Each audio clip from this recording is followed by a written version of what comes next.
and then countdown.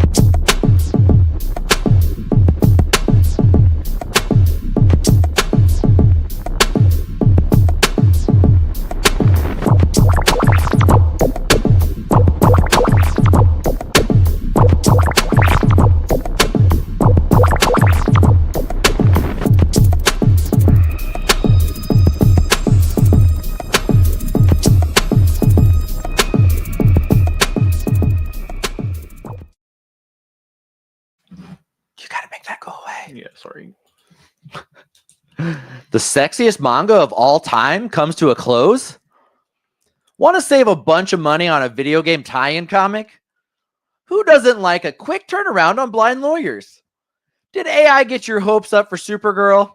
They catfish you. All this and more on Cutting Edge Hero Live!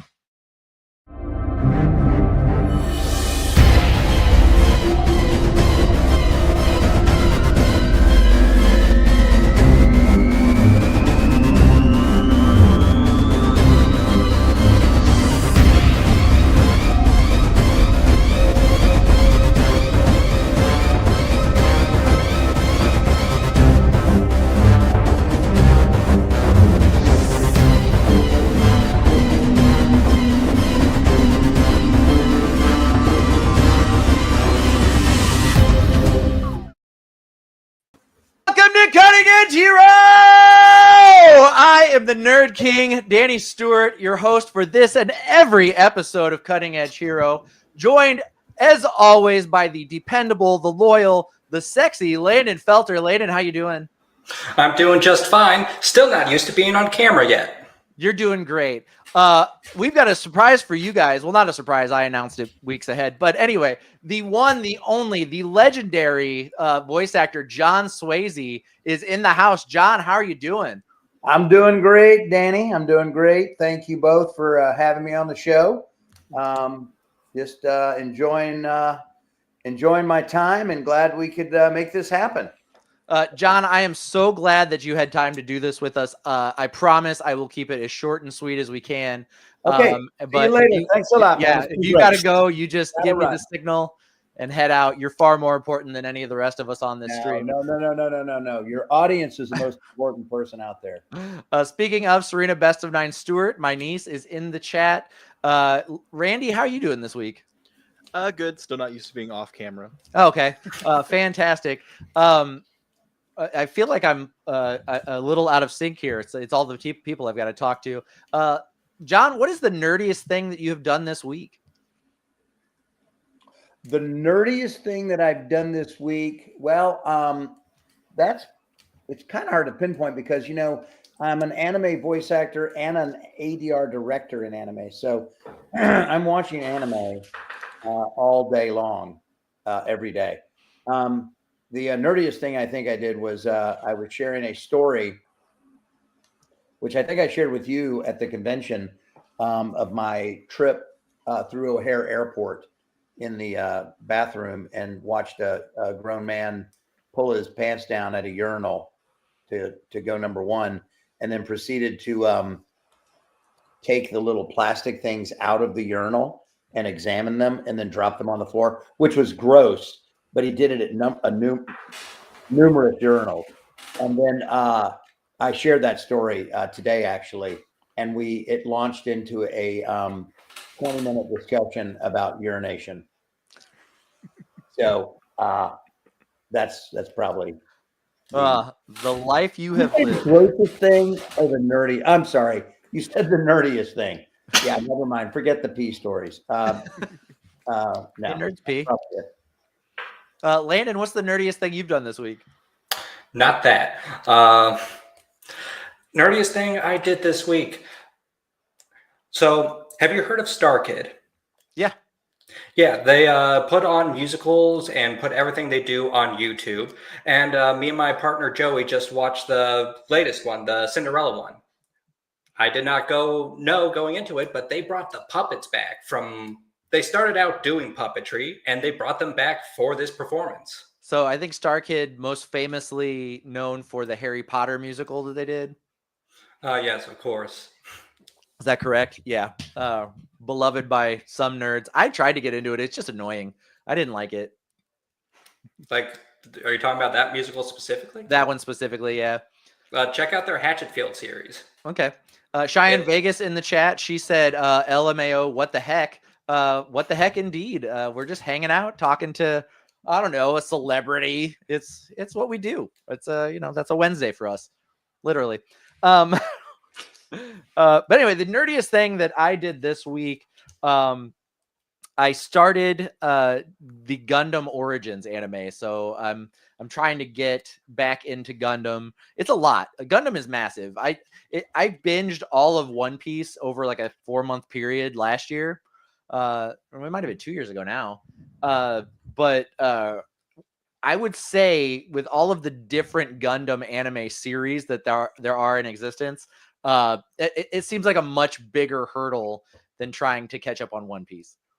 Yeah, I mean, like, they are fairly different from Gundam series to Gundam series. I mean, the basics are still there, but it's not like One Piece where it's the same cast of characters over 1,000+ episodes. CJ Lovelady in the chat said, yo, CJ, what is up? Yeah, John, any experience with the Gundam world? So, would you consider Evangelion Gundam? No. That's Okay, well, no. yeah, okay. Yeah. I mean, I've never worked on any Gundam shows, but I mean, I've when I think of Gundam though, I think of like mech and stuff like that. So that's why I was thinking, because when you're talking Gundam, you're talking about a show. Yeah, it's like these guys. But to me though, yeah. But to me, Gundam also is almost like saying Coke. You know, like give me a Coke. That's valid. Dr. Pepper, as opposed to, give me a Coca-Cola, Mm-hmm. it's like, or let me go Xerox this, it's one of those brands that's become so huge that it kind of, to me, it represents, like when I think of Gundam, I know it's a show, but I think of like, it's almost more of a genre as well. Absolutely. I think that probably when you think of like mech shows or characters, like as soon as you mention like a mech anything, I think Gundam is almost the first thing anybody thinks of. Sure. Well, it was, it's the original, right? I mean, it's the original, but I've directed a bunch of mech shows back in the day, and they all kind of have, to Landon's point, it's different characters, but they all have some of the same tropes and the same, overall characters and arches and stuff like that are very similar. But yeah. anyway. Absolutely. You guys want to talk about some news? Yes. Randy, how would you fire those bullet points at me? Uh, Oh, Randy.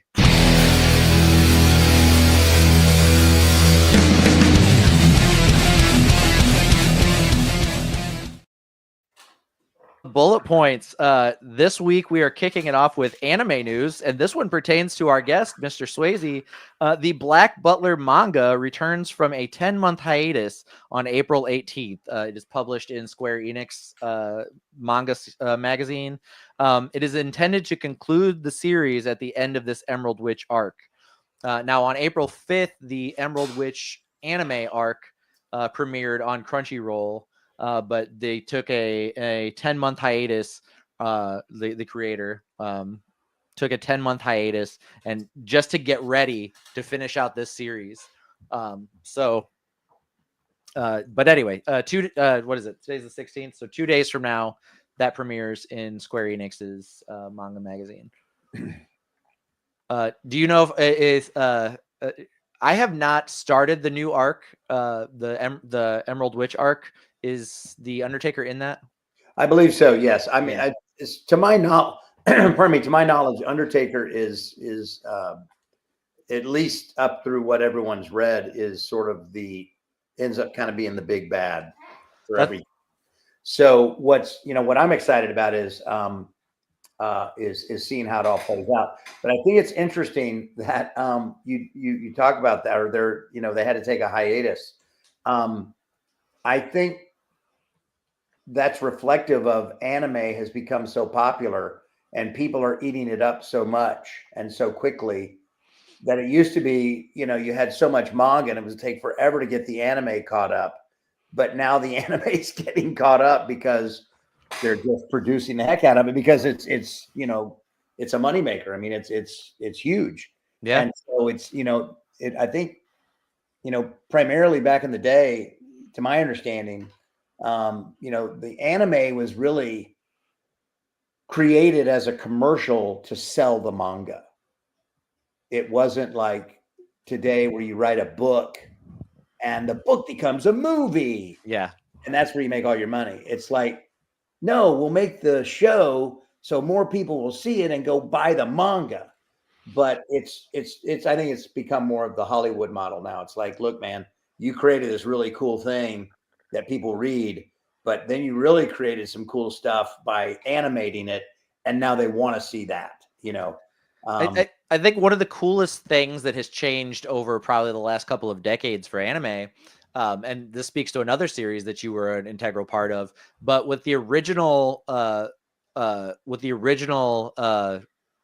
Full Metal Alchemist, they ran out of manga and just made some shit up and finished the series. And it was so far off from the manga that whenever it finished, they turned around and did it again and did Full Metal Alchemist Brotherhood, where they actually stuck closer to the story. And I'm really hoping they do that with Soul Eater. Yeah. Because you've got Soul Eater, which is obviously beloved anime. And then you've got the prequel, which is Fire Force.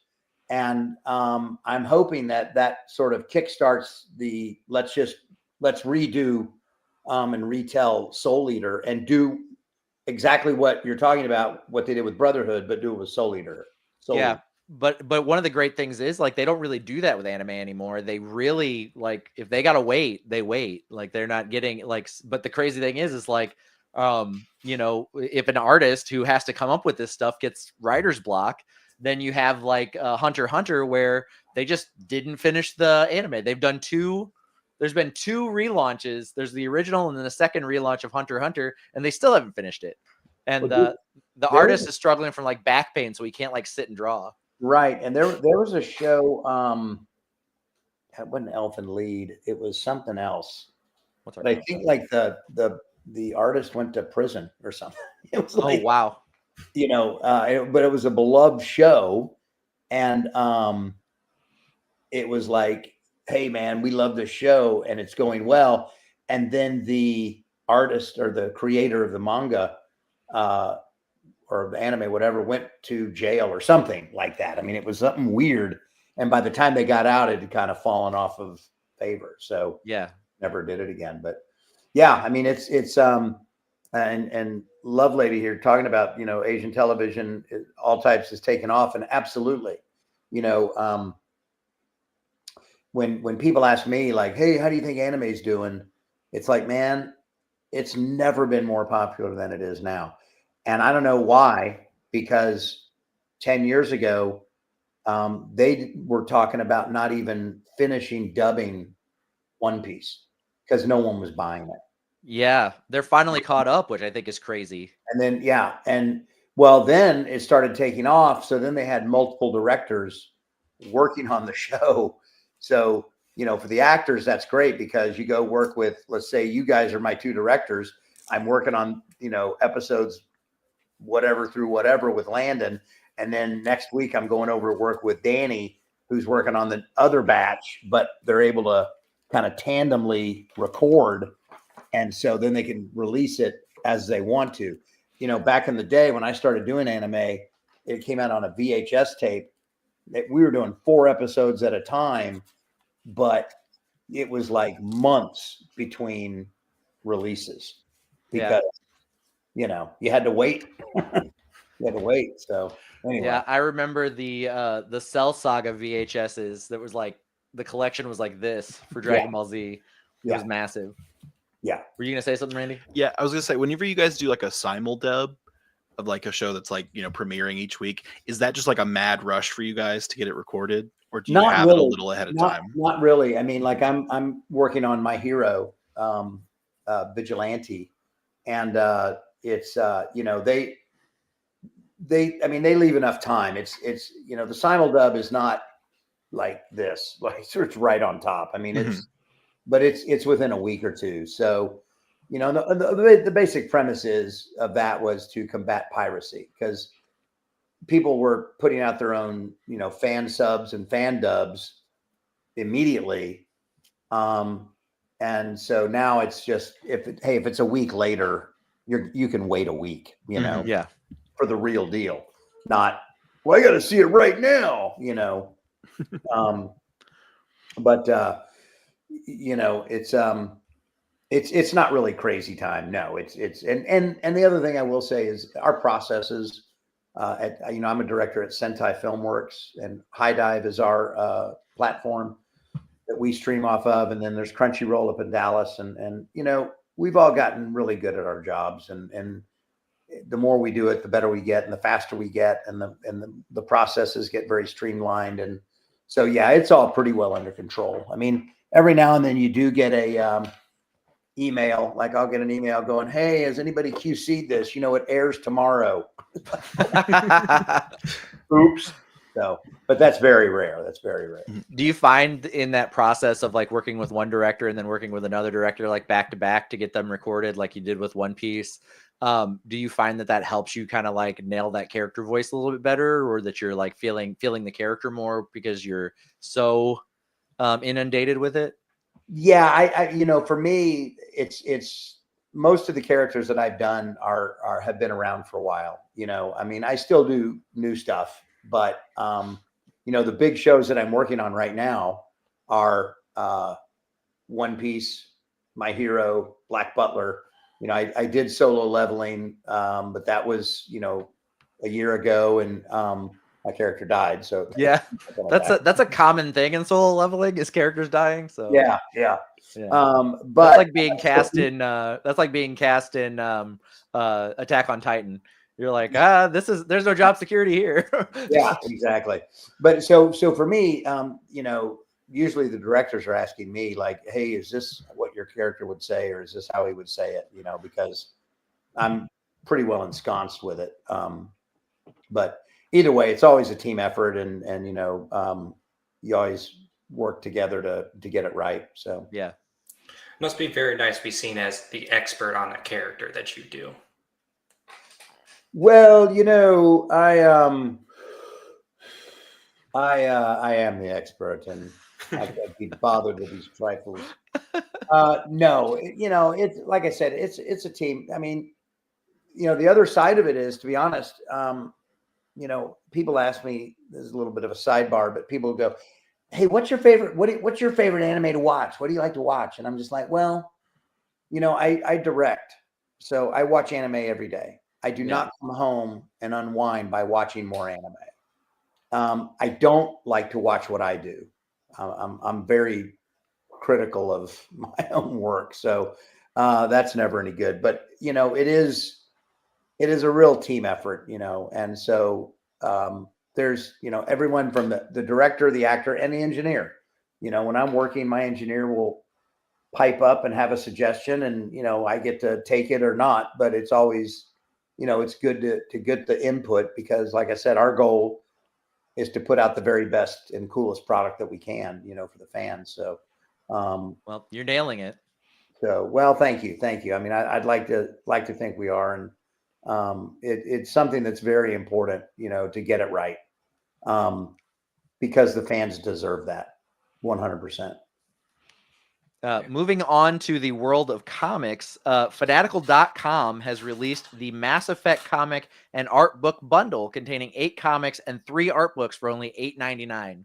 Now, me personally, I've never played Mass Effect, but for I know Landon, that would be probably a little bit exciting. I don't think Marbles is in the chat yet tonight, but she would be freaking out, I assume. But yeah, that's a pretty good deal, though. I mean, it's really hard to get like 2 comics for less than $9 right now. Oh God, you summoned her. Did she show up? Yep. Marvel's in the chat. Glad you are here.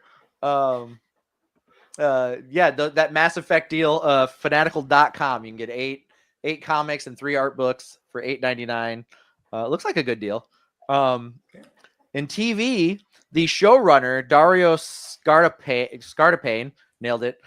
Revealed the release date for season 2 of Daredevil Born Again is coming March 2026. So we only have an 11-month wait after the end of season 1 before we get season 2 of Daredevil Born Again. There was the announcement he put on his Instagram page.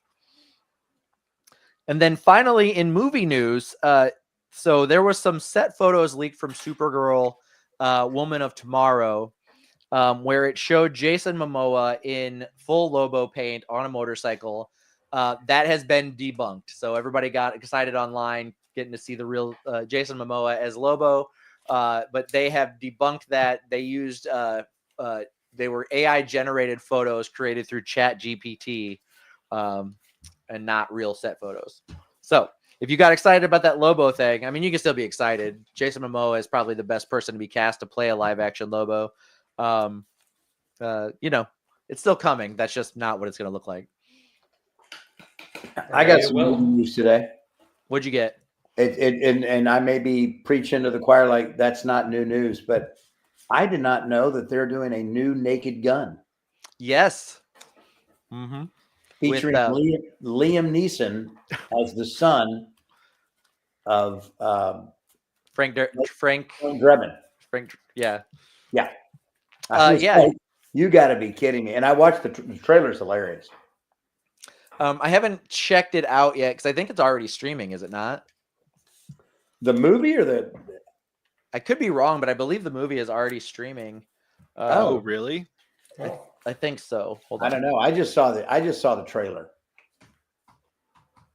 I think the trailer released like just in this past week. Oh, August 1st is when it's set to release. Okay, so it's not out. Okay, my bad. I thought I saw it on a streaming site, but it might have just been an advertisement for it on a streaming site. So fake news. I didn't know what I was talking about.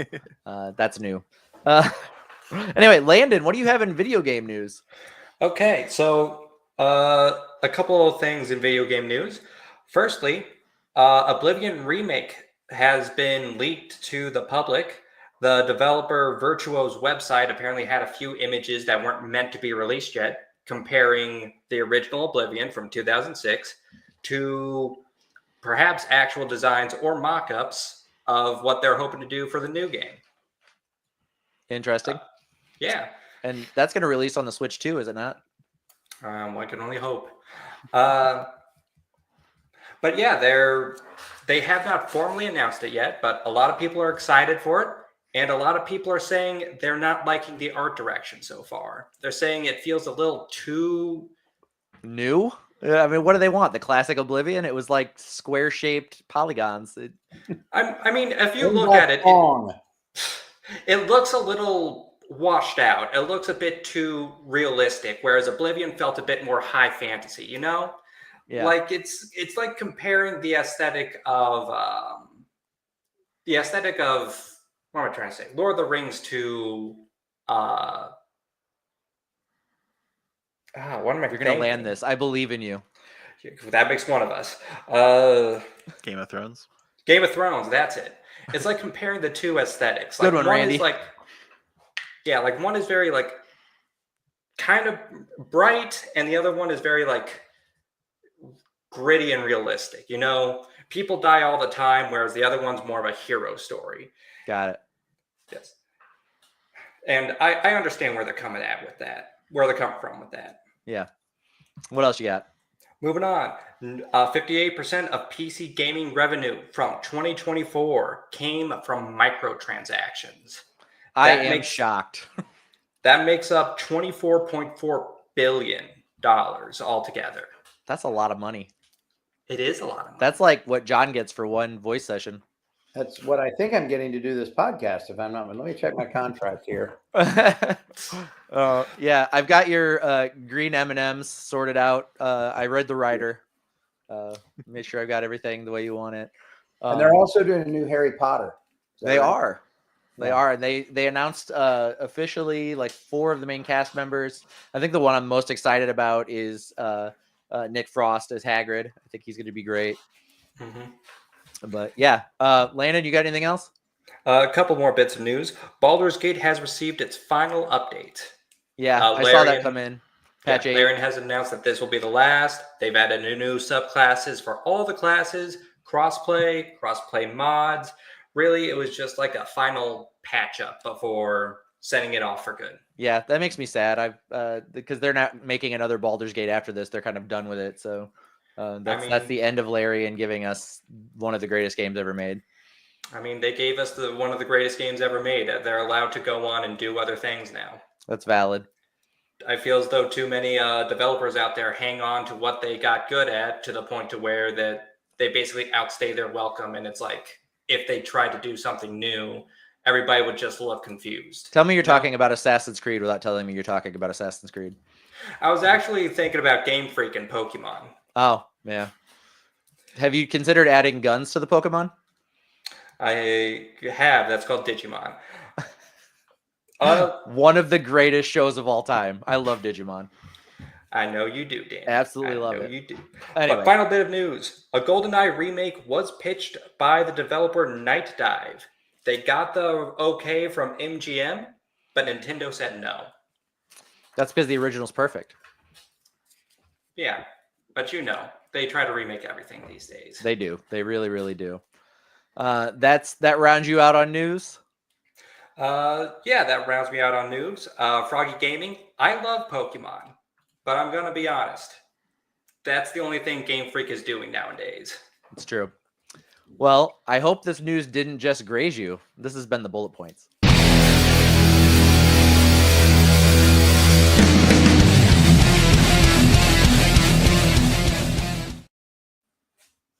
Welcome back to the show. Now, normally this would be the part of the show where I tear into whatever the newest nerd television show is. Lately, it's been Daredevil. But we're going to forego that and just move along to the hit list so that we can spend maximum amounts of time with our good friend John. So let's go ahead and go to the hit list.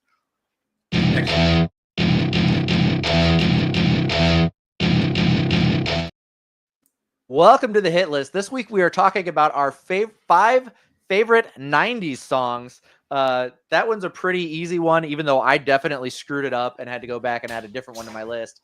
Who knew a song from 2018 didn't count as a 90s song? Not me. But anyway, John, do you want to kick us off with your number 5? Yes. Give me 1 second here. I know them all by heart, but give me 1 second. Yes, of course. Where'd it go? You just got to prepare yourself emotionally for this. Yes. Yeah. All right. So my number 5 is If It Makes You Happy by Sheryl Crow. Yeah. I don't know why. I just like that song. Well, Sheryl Crow is from this area. Oh, is she really? Yeah. She's from she dated Lance Armstrong, who was good friends with Matthew McConaughey, who is from Texas. Yeah. That's the only connection I've got there. Marble said, hell yeah, Sheryl Crow. Then number 4 would be... hold up. Just your number 5. We're going to go around. Oh, going around the room here. Okay, we're going to go around. Yeah, the room, the chat. Everybody's going to get a little... not as long as you get. You get the most amount of time, but we're going to give everybody a little bit of time. No worries. Landon, what do you got for your number 5? All right. My number 5 is Sheep Go to Heaven by Cake.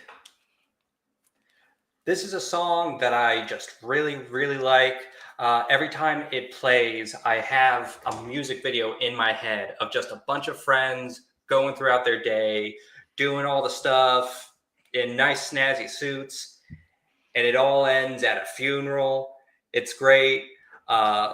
It's one of those songs that I can't help but just imagine this whole scenario when I'm listening along to it. And that's why it goes in my number 5. Okay. Randy, what do you got for number 5? Well, I'll preface this whole list by saying like I'm pretty musically illiterate. Yeah, you don't like good music. Yeah, just absolutely. But he's a huge Imagine Dragons fan, John. Yeah. Huge Imagine Dragons fan.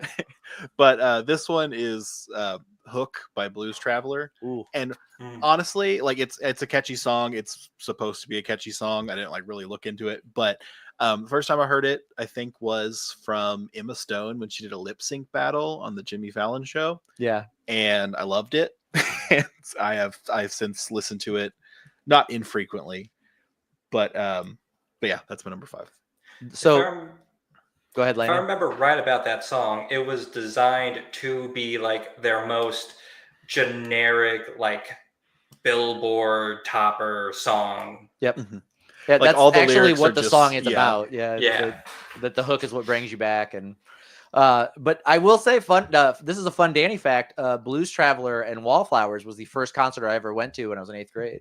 I went to the NIU campus and saw them, and I love Blues Traveler and Wallflowers were okay. I think that's really the only song I know by them, at least that I listen here regularly. Yeah. John, you a big Bob Dylan fan? Love Bob Dylan. So Wallflowers is his son Jacob Dylan, Yes. and yeah. he doesn't have any talent, but they're good. They're all right. They make radio friendly music. Yeah. I like the Wallflowers, but I love Bob Dylan more. Yeah. Did you see the new movie? I have not yet. And I know it now. It's streaming. I can watch it whenever I want. I just haven't yet, but I really want to. I've heard nothing but great things about it, and I'm really looking forward to it. Yeah. I like Timothy Chalamet enough to check it out, I think. Yeah, I've heard he's just phenomenal. Randy, what do we have in chat? CJ Lovelady says Two Princes by the Spin Doctors. Good song. I feel like I know it. How does that song go? Is that the... I know I've heard it, but I don't remember any of the words. That's okay. I know I've heard it. What else we got? Serena says Smells Like Teen Spirit by Nirvana. Okay, that's a good one, and I do believe it might be on somebody else's list, so we'll talk about it when that comes up. Benjamin Stewart says Crash Into Me. That is Dave Matthews Band. Yeah, Dave Matthews is hit or miss for me. He's got some good songs, and he's got some, like, oh wow, this was like Hook. It was made specifically for the radio, type songs. So Yeah. he's really human relations specialist and fact checker extraordinaire Ben Stewart is in the chat. Glad you're here, Ben. He's referring to the hook in that one. You can say What were you going gonna to say, John? As the hooks are good. Oh, well, I'm kind of hit or miss with Dave Matthews too. One of my best friends was a huge Dave Matthews fan, but we were both Deadheads. We loved the Grateful Dead and the Allman Brothers. And there's a great concert that Dave Matthews did in Central Park, I believe. And Warren Haynes, who was one of the guitar players for the Allman Brothers, comes out and does a song called Cortez the Killer, which is a Neil Young song with Dave Matthews. And it's unbelievable. It's like one of the most amazing live performances I've ever seen. So that kind of ignited me a little bit of love for Dave Matthews. But then I listened to him without Warren Haynes and doing that song, and I was like, nah. Yeah. What else we got, Randy? We got Marbles, Time, Hootie and the Blowfish, but really anything by Hootie and the Blowfish. Yeah. Before Hootie went country, yeah, for sure. That's all of our chat. Got one more. Oh, one more. Froggy Gaming, Genie in a Bottle by Christina Aguilera. Okay. Yeah, that's Froggy. Glad you're here. There aren't any Christina Aguilera songs on my top 5 list, but to each their own, I think. You just got to rub me the right way. That's all I'm saying. Randy, my number 5 is a song called Zero by Smashing Pumpkins. Zero is my favorite out of all the Smashing Pumpkins songs. It's got a beautiful little like dead silence part in the middle where there's like a spoken word bit that I love, and it makes my gothic little heart so happy every time I hear it, and it always has. But yeah, that is hands down my favorite Smashing Pumpkins song for sure. John, what did you have for number 4? Number 4 is going to be Nothing Compares to You by Sinead O'Connor. And that song, I always loved it. And I thought she had such an amazing voice, and it had so much passion in it. It just really, really blew me away. I mean, I just loved it. And then, even with her little escapade of going on Saturday Night Live and tearing up pictures of the Pope and blah, blah, blah, blah, blah. Yeah. But, she also, she wasn't afraid to speak her mind. And at the end of the day, that's what an artist is. They can't be afraid to be who they are. Absolutely. That authenticity shone through to me very good, especially on that song. So. I love Sinead O'Connor as well. I mean, she's, an Irish vocalist. You have so few of those. She's an incredible human being. You're absolutely right. She stood up for what she believed in. She, got invited to SNL and she tore up pictures of the Pope, and people got so upset that she was never allowed back on SNL. Could you imagine if somebody did that today? Like, nobody would give a shit. Well, yeah, it's she tore up pictures of the Pope. Meanwhile, Mapplethorpe is making art with a jar of urine and a crucifix in it, and everyone's going, "Huh, it's pretty cool." Yeah. So it's like, what, I don't understand, but yeah, it's and it's, she pushed a boundary. Now we can tear up all the pictures of popes we want. So Yeah. thank you, Sinead. Yeah, I tear up at least 3 a day just to get it in. I tear up pictures of the Pope and Sinead and then mash them together. That's an art piece right there. That is art. You could probably post those to Instagram, get 6 million likes. Oh, I think I'm going to do that. Yeah, the boys will get you 100,000 likes. Anybody do that? I'm doing that. Don't do it. Trademarked. Dragon Blade in the chat said, "Yo, what's up? Nice stream. Keep it up. Thank you, Dragon Blade." Yeah, I remember for confirmation, I had to glue all those pictures back together. That would be the moment I decided to stop being Catholic. I'm not Catholic, but that'd be the moment. Landon, what do you got for number 4? My number 4 is "Loser" by Beck. Now, I know that somebody else also has this on their list, so we don't have to stick on this too long. Okay. Yeah, I'll wrap it whenever we get to the other time. But fantastic. Randy, what do you got for number 4? Sorry, I lost that image there. My number 4 is also, I don't have an image for it. It's I was kind of nailing it, Randy. Yeah, I really am. "Take Me or Leave Me" from Rent. I don't really even care. Like, the song's fine. I had Spotify for way longer than anybody else, so I had like a curated like playlist of stuff, and that would be just one that repeated constantly. Yeah. I've never even seen the movie or show Rent, so but it's one that, like, whenever I was making this list and looking up songs, that's the one that's been stuck in my head the most. So I was like, it's got to go on the list. It's been in my head for like 4 or 5 days. I've never seen Rent either. I know the like 56,800 something minutes or whatever. Mm-hmm. Landon is like, it's not that. Anyway, what do we have in chat? Let's see. We got CJ Love Letter, "My Hoopty" by Sir Mix-a-Lot. That's a great song. Mix-a-Lot knew what he was doing. Jennifer Johnson from Queens of Nerddom is here. She's like, "Green Day, When I Come Around." Glad you're here, Jen. Green Day, "When I Come Around." That is an incredible song. That was part of my like formative years, was when Green Day came out. John, we're the same age, so it was right around, my like high school years. And then Froggy Gaming says "Zombie" by the Cranberries. That is another great Irish vocalist, the Cranberries. And there have been some like copy or some like remakes of "Zombie" by other bands, but there's nothing ever that's been remotely as close to the Cranberries version. So let me just say that there's also been remakes of "Nothing Compares to You." Yeah. And they're not nearly as, I think even Miley Cyrus did one, and it's just like, it's just not the same.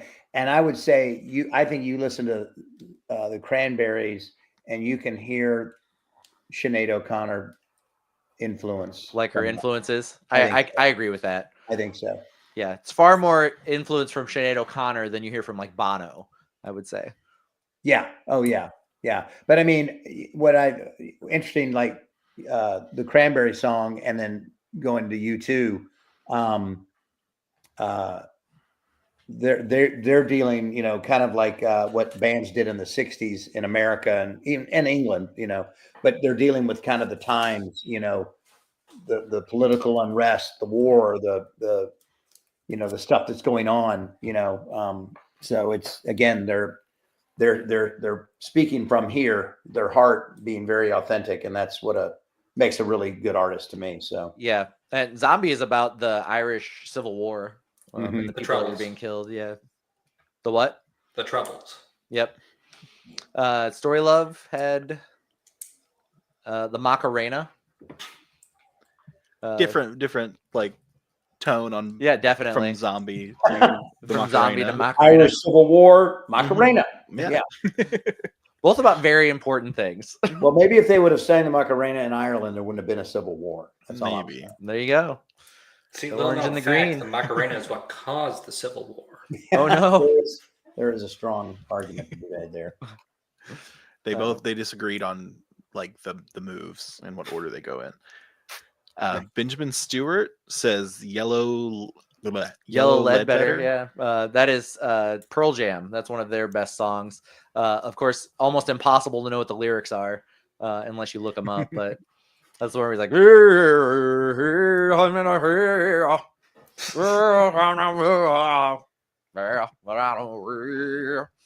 I think ultimately that's a tribute to Ledbetter, who was a old blues artist in the 1920s, right? So yes. Yeah, it is. who sang songs like yeah, so Eddie Vedder thought, hey man, this song writes itself. Yeah, that makes sense. I know that he like does different lyrics when he performs it like live. He never sticks to the written lyrics. He just like makes whatever word comes in his head, he says them when he's performing it live. Gotta love that, man. Yeah. Serena says Sex and Candy, Marcy's Playground. Marcy We can Playground talk kind of about that later. okay, we'll talk about that later. What else we got? Don't skip over CJ Lovelady calling you out, Randy. What? It's on Broadway HD. Rent. No, I think it's this one that he's calling me out on. Oh, I No. know Mr. Imagine Dragons to just say love letter. Did You I say? CJ? Yeah, you called Oh. him CJ Love Letter a while ago. Sorry, that word didn't compute in my brain. Okay. Marbles, Third Eye Blind, Semi Charmed Life.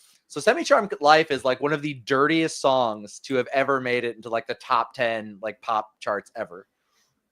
It is all about like doing like hard drugs and sex. Like that's what the whole song is about, but it's really poppy. But he literally says like doing crystal meth that lifts you up until you break. It's like one of the lyrics right in the middle of the song. And they just didn't catch it. Like it hit like I think it was in like the top 10 at one point. For that year it came out. But you see, it doesn't matter if they talk about meth because it has the doot doot doot part. Yeah, it's got the do do do do do do do. The hook brings you back. Yeah. Let's see. Benjamin Stewart saying "Linger is better." Cranberries. He's saying "Linger's" better than "Zombies." I mean, they're both very good. Story Love says "Send Me on My Way." Rusted Root. I don't even know who Rusted Root is. CJ Lovelady said "Semi-Charmed Life" paved the way for WAP. I'd say Semi-Charmed Kind of Life also paved the way for Pumped Up Kicks. Oh, I can see that. Which is a song about school shootings.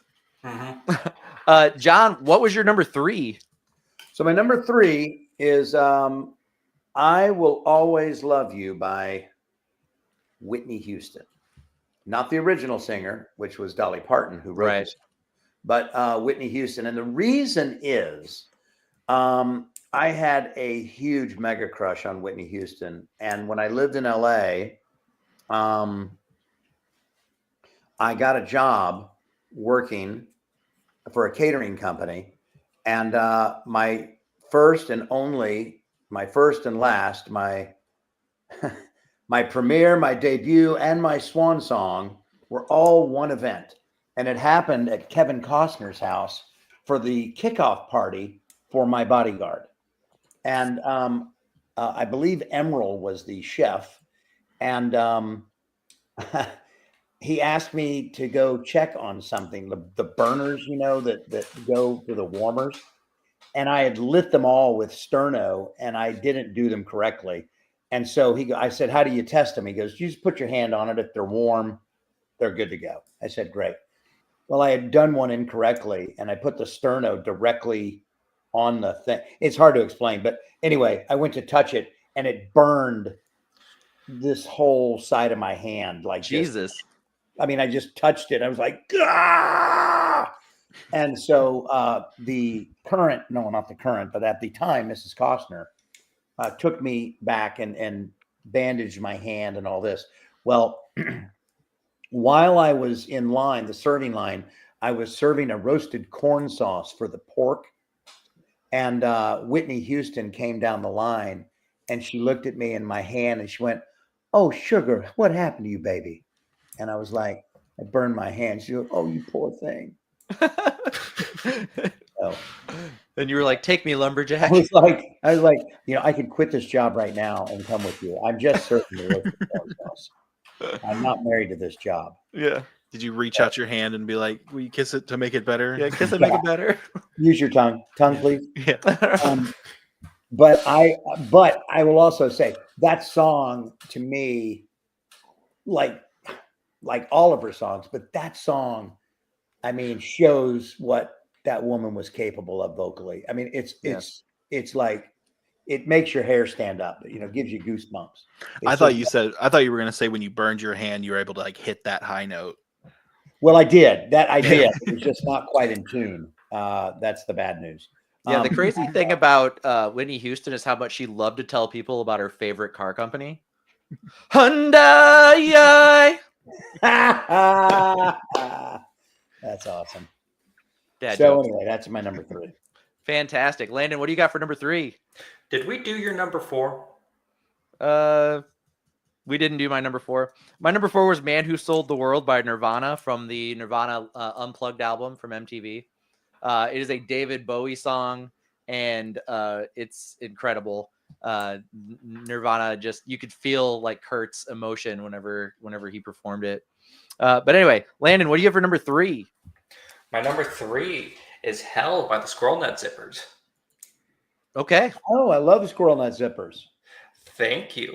It is a song that if you've ever seen Futurama, you can easily see the devil from Futurama playing this song because it is so jazzy, it is upbeat, but it's all about the afterlife and being in hell. And I hope to God, when I finally get down there, it's playing for all eternity. Futurama star Billy West. Hell, would it? Huh? Then it really wouldn't be hell for you, would it? Yeah. There's got to be a little something Hell, in there. Hell for you would have to be, as you get down there, you hear the last 3 notes of the song, and then the DJ goes, "And we're never playing that song again." No. I was gonna say it's Billy West's birthday today. Neat. Is it really? Yeah. I love Billy West. I'm gonna Yeah. have to text him and say happy birthday.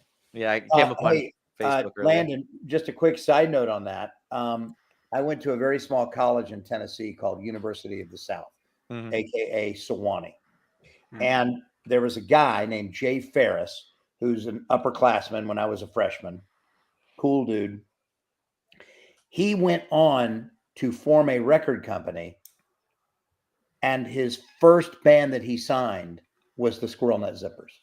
Damn. Damn. Big gold right off the bat. Yeah, and I think if you look back at that time too, there was Squirrel Nut Zippers in Texas. There was another band, and I can't remember the name of them. But there was a lot of swing style music. Yes, in Mount Eagle, Tennessee. That's exactly where it was. When I went to college. But there was Big Bad Voodoo Daddy.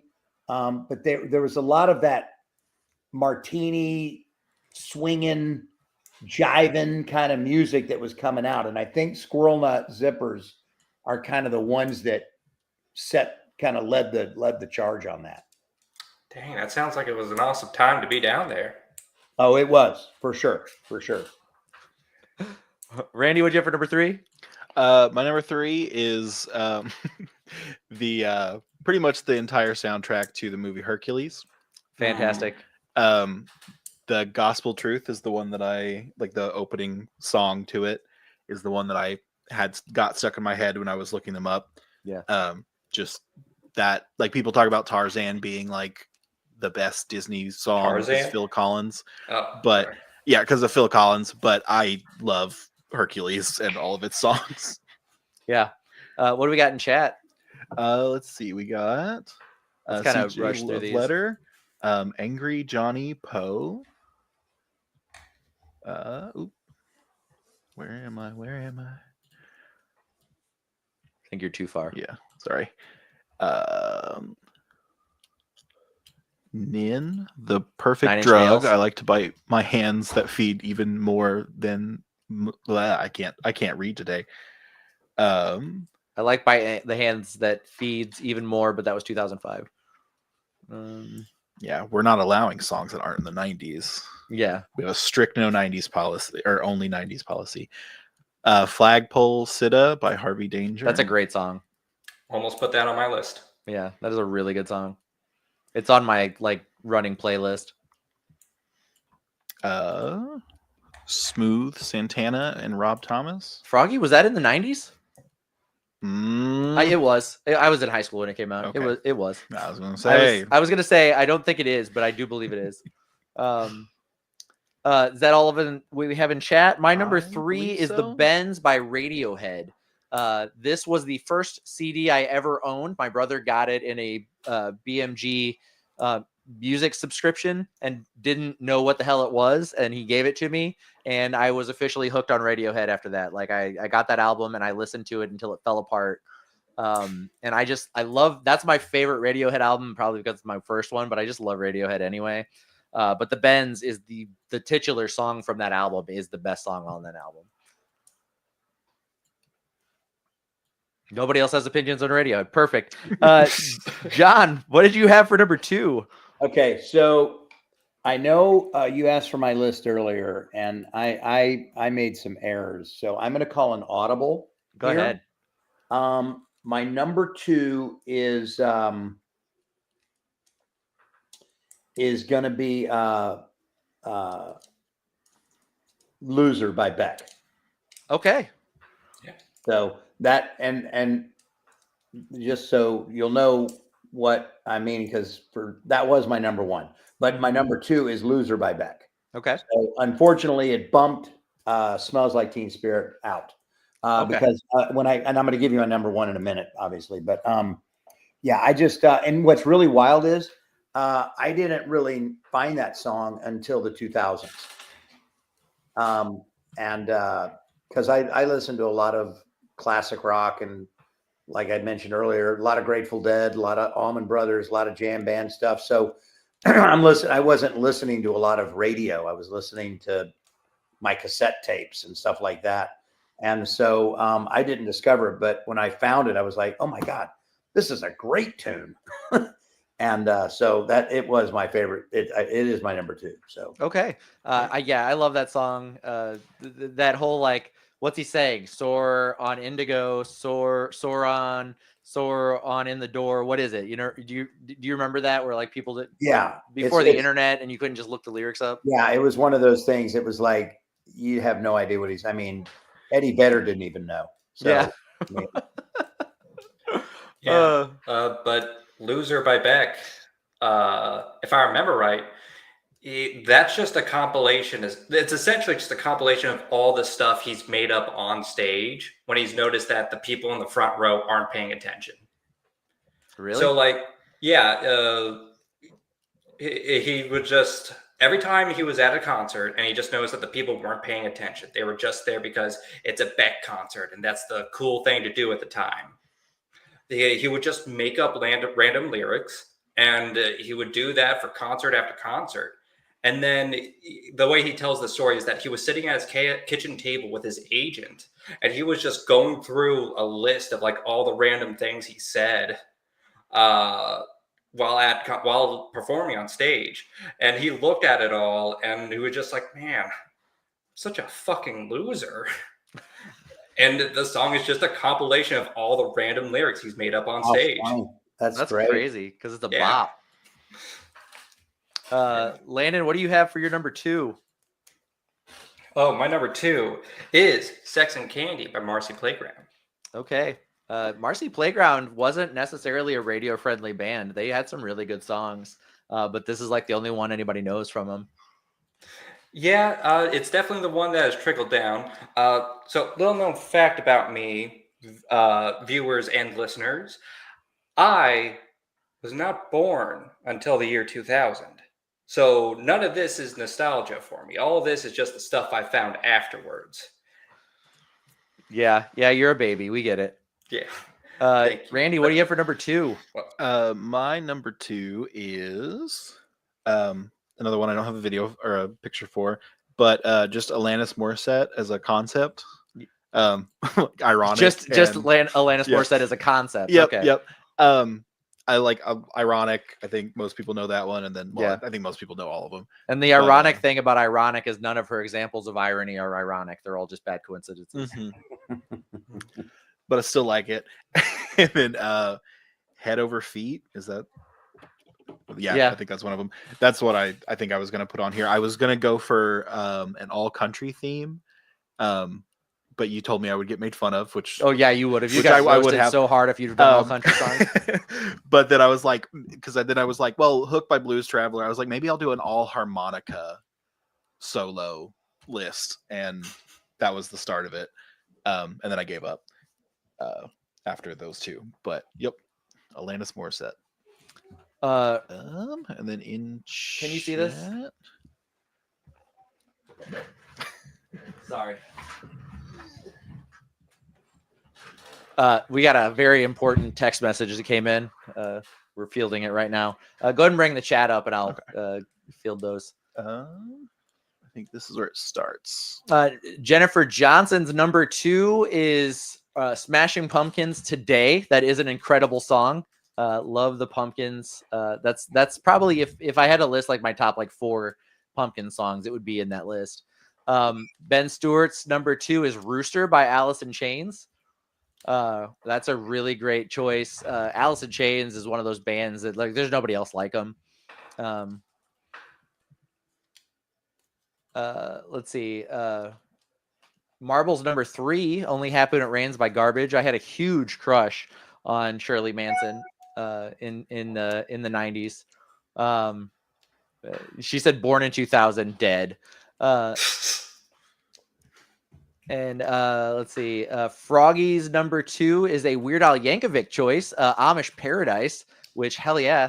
Who doesn't love? I love Weird Al. Weird Al Yankovic is like, for a spoof artist, one of the most talented musicians on the planet, and he does not get enough credit for how skilled he is. Yeah. So there's actually a fun story behind Amish Paradise. Weird Al always wants to get like the blessing of the artist. He needs the legal permission, and he just needs lawyers for that. He doesn't need to talk to the actual artist, but he always wants to get their blessing. Well, he thought he did have the blessing to do Amish Paradise, but it was a miscommunication, and turns out Coolio was not on board to let him do it.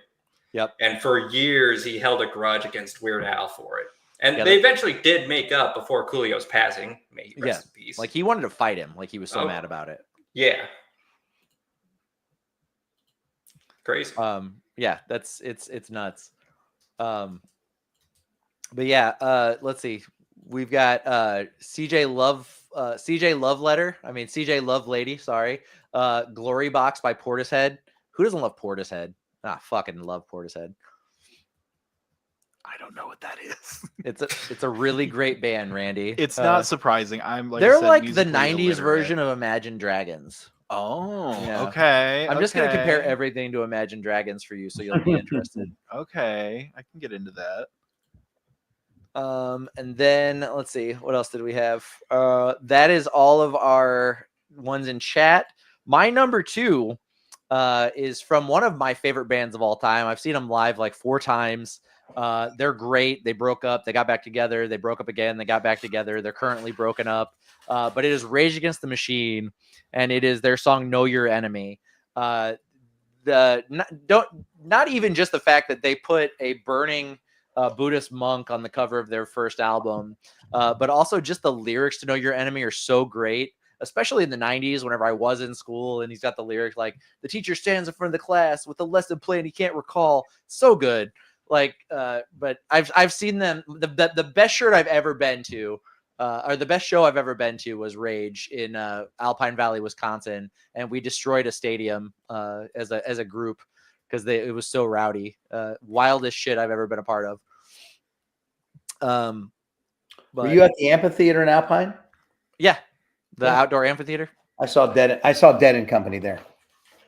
Yeah, the Rage show, they like oversold the tickets, and so the lawn was like packed.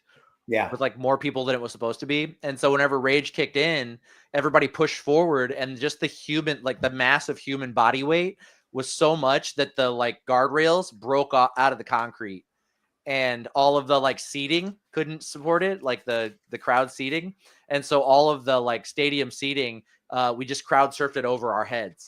So by the time the show was 3 or 4 songs in, it was all general. Like everything was general admission. There was no containing it. There was just way too many people. That's crazy. It was nuts. But it was cool. I lost all bodily autonomy. It was like being in the sea. Like you would just move with everybody else. Like you had no option. It was just nuts, but it was cool because you could just enjoy the music and you didn't have to worry about like holding your own body weight up or anything. No, but you did have to worry about everyone going to the bathroom right there, didn't you? That's true. Yeah, that's absolutely true. There was a lot of people pissing on each other that day. But anyway, John, are you ready Yes. to give me your number 1?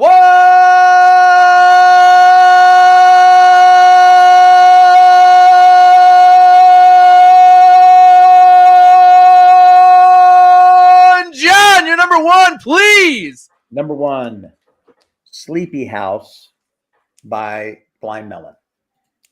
Blind Melon, when I discovered them, I was absolutely blown away. The first thing I heard from them was No Rain, which was their big hit, which I love. But I love every song on that album. But Sleepy House, it was the second song on side 2, I believe, is the lyrics just spoke to me.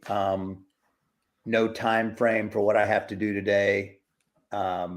Just talking about being with your friends and hanging out and just the love, and it was amazing. It just spoke to me so bad. In fact, that's whenever I do pass on from this earth and hopefully go up and not down. Of course, they won't be playing that song, so yeah. I won't. Number 1 reason to try to get to heaven. They play the songs you want to hear. Yeah.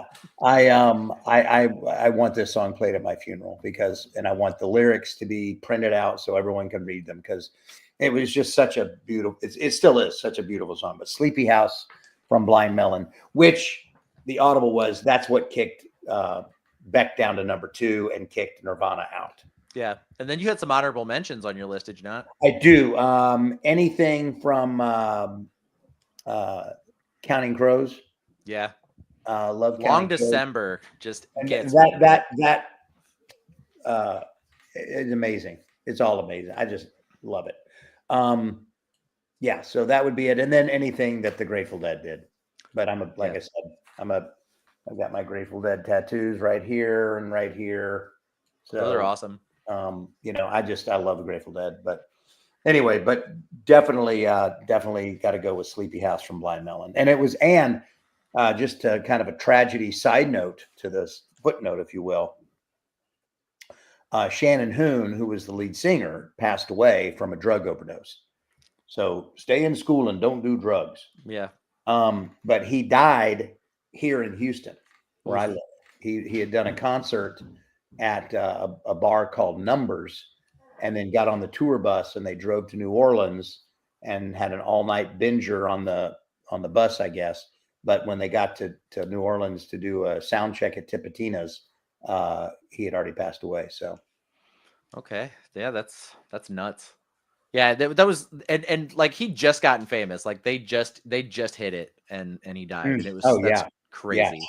yeah, it was really, really sad. Really sad. I mean, they had done Lollapalooza and a couple of big venues and really were just bursting out. So it was just really sad. But Yeah. yeah. Landon, what you got for number one?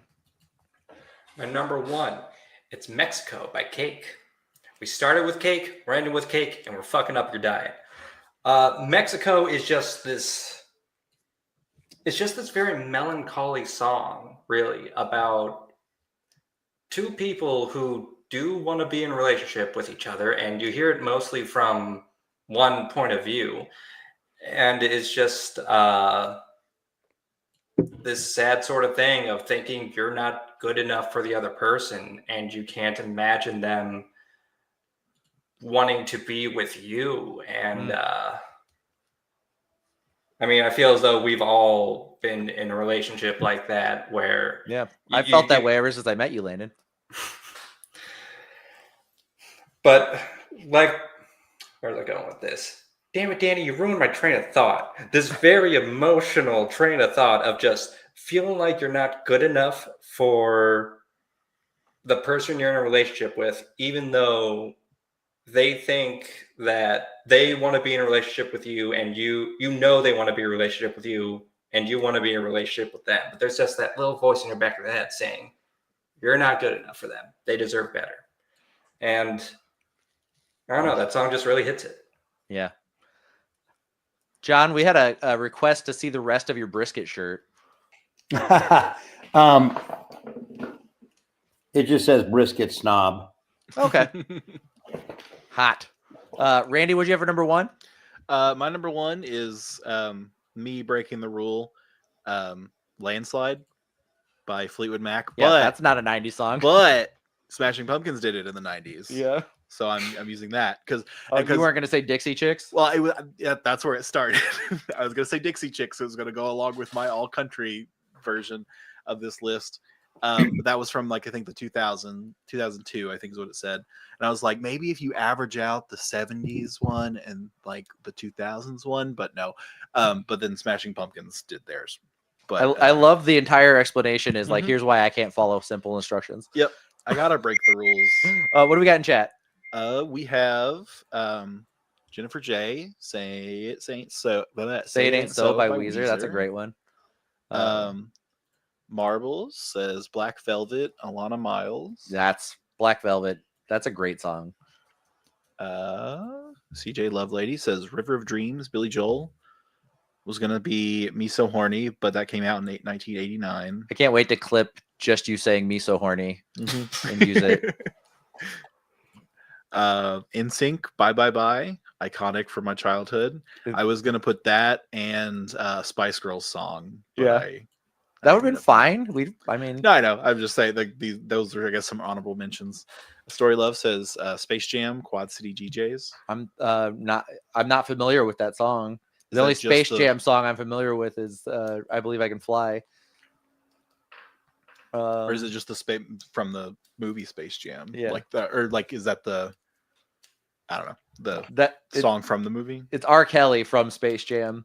That might be the Space Jam rap song. I don't know. I have no idea. Do we have anything else? We have honorable mentions. Courtesy of my early middle school self. All Star by Smash Mouth. Oops, I Did It Again, Britney Spears. I Want It That Way by Backstreet Boys, and the Tarzan soundtrack. But Hercules soundtrack above Tarzan soundtrack. Yeah. The Come On Slam, Welcome to the Jam. That is the rap song from Space Jam. My number one, rounding out the list here, is Black Hole Sun by Soundgarden. This is my favorite song of all time. I don't think anything tops it. Chris Cornell's voice is incredible in general, but especially in this song.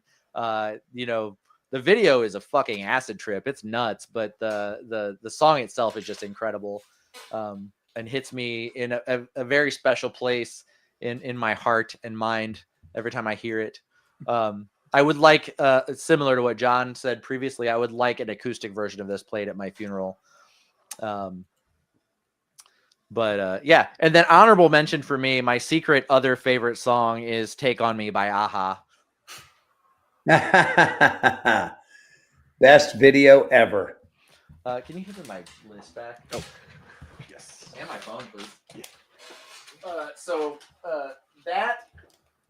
That is all of our all of our choices for the hit list. Next week, we're going to be talking about our top 5 authors. But for this week, this has been the hit list.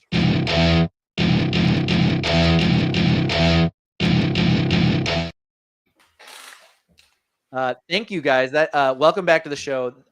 John, before we sign off for the night, why don't you tell us about your podcast and what else you got going on? Well, I'm doing a podcast with two of my besties, Kyle Jones and Jay Hickman, and it is called Bottom of the Barrel, and it can be featured right there. You can see it's kind of I know it's a little blurry right there, but that is a butthole in the. Yeah, I see it. That's the asterisk. It's just an asterisk. But you can find that on Spotify, Amazon, iHeartRadio, or you can just go to YouTube and join our channel, Bottom of the Barrel Podcast, and look for the red barrel with the butts coming out of it. There are a couple other podcasts called Bottom of the Barrel. The original idea of it was I came up with it, and it was sit around much like the three of us are, except we'd be in the same room. We would uncork a bottle of whiskey, talk about a particular subject until the bottle was empty, and that would be the end of the show. We found out through some trial and error that's really not a great idea for a number of reasons. One of which is 2 of us would have to drive home, and but the premise is that we kind of become a little stupid and silly and incoherent and whatnot. So we moved to a different model where we usually are doing these remotely, because I'm usually at a convention or they're at conventions or whatever. So we do this remotely, like y'all are doing, but we each have our own whiskey, and so we drink that and we talk about things. Anything from we debuted 3 weeks ago, April the 1st, and our first podcast was about April Fool's Day. Last week was about advertising. This week is about monsters, chupacabra, werewolves, that kind of thing. Yeah, so it's a lot of fun. It's video, it's audio only, so it's great for listening in the car. But yeah, check it out, man. It's Bottom of the Barrel podcast, and we're hoping to get double our listening base and hit 2. So we're very, very excited about the prospect of that. And actually, Danny, thanks to you and your convention, we got our first sponsor, actually. Yeah, you were at Cape Anime 2 weekends ago. Incredible. We had an incredible time. And yeah, you got to meet my buddy Patrick, who's I don't know, I love him to death. Great guy, but he's got his hand in a little bit of everything, and you guys hit it off. So yeah, he was great. And I'm gonna make your listeners go listen to the podcast if you want to hear the sponsor. When I watch, should I also drink a bottle of whiskey? I have no friends. Well, you can always drink a bottle of whiskey. That's a good idea, but be responsible. But anyway, so that's kind of what I got going on now. And then, I'm still doing anime. I'm working on My Hero Academia, One Piece, Black Butler, all the things, and directing at Sentai Filmworks, and doing a lot of great stuff there. So it's just been a great time. This is it's a career that I never thought I'd ever land in, and here I am.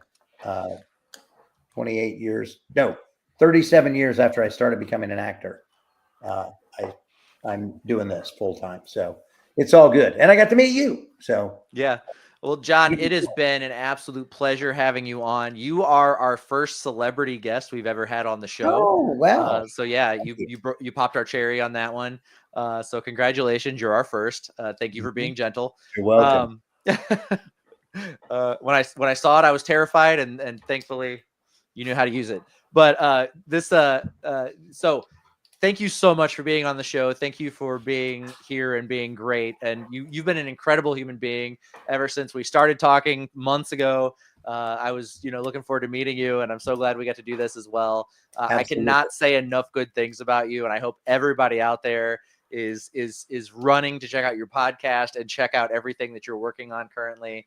Of course, the Undertaker from Black Butler is incredible. Sir Crocodile from One Piece is one of the best villain to hero characters in the show.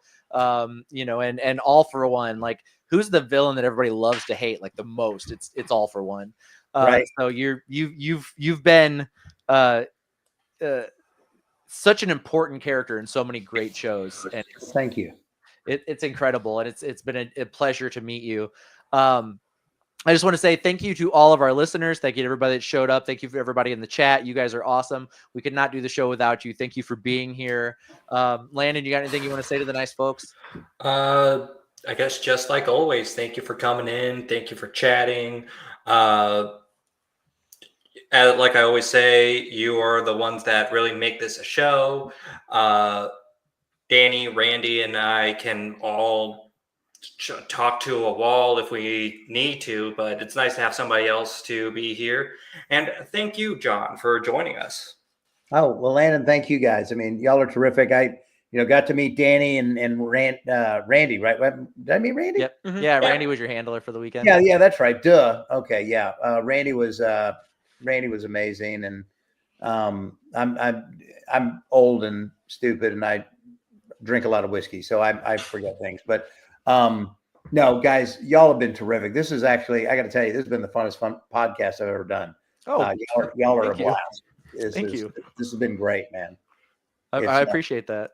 It's fun to do stuff like this and not get the proverbial, what was it like working on? What's your favorite? What, you know what I mean? Just that kind of over and over. I'll do those all day long, but this was really fun. I love your premise, and you guys are really engaging. So it was good times.